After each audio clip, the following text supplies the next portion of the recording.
Bienvenue dans cette nouvelle vidéo de Lexical Info. Présence militaire américaine au Niger. Des résultats positifs? Les États-Unis lancent une nouvelle vague de visites au Niger afin de renforcer leur influence dans la région du Sahel. Dans le même temps, les autorités nigériennes font comprendre, poliment mais fermement, que le pays n'a pas l'intention de se soumettre plus longtemps aux pressions. Bien que la délégation ait réussi à s'entretenir avec le Premier ministre, le général Tiani n'a pas reçu les invités de haut rang.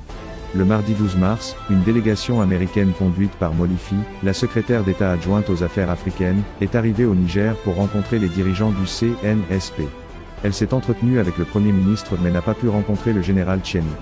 La délégation américaine qui comprenait Céleste Wallandé, secrétaire adjoint à la défense pour les affaires de sécurité internationale, et le général Michael Langlais, chef de l'AFRICOM, indique le sérieux des intentions ainsi que l'importance des questions à discuter.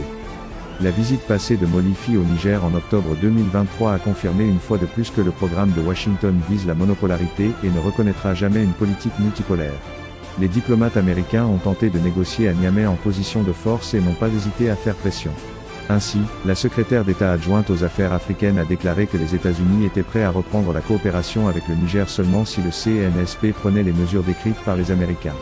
N'ayant pas obtenu la réponse souhaitée de la part des autorités nigériennes sous la forme d'une soumission à leurs exigences, les États-Unis ont entamé un second round de négociations le 12 mars, car le Niger est un point d'appui essentiel pour le maintien de l'influence dans la région.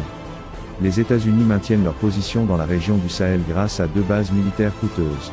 La base aérienne 201 de l'US Air Force, située près d'Agadez, a été construite à la fin des années 2010 pour un coût d'environ 110 millions de dollars, et jusqu'à 30 millions de dollars par an pour les opérations et la maintenance. Les opérations sur la base ont commencé en 2019 et comprenaient des vols de drones de renseignement, surveillance et reconnaissance IS. Le New York Times le qualifie de vital, mais les Nigérians n'ont pas encore vu de preuve de sa valeur ou d'amélioration visible dans le domaine de la sécurité. La deuxième base aérienne 101 est située à côté de l'aéroport international Diori Amani à Niamey. La base exploite une large gamme d'aéronefs, dont 8 avions de chasse Mirage 2000D, 4 drones armés MQ-9 Reaper, un avion de ravitaillement Boeing C-135FR, un avion de transport militaire. Merci pour votre aimable attention et n'oubliez pas d'activer la cloche de notification pour recevoir les prochaines informations. Merci.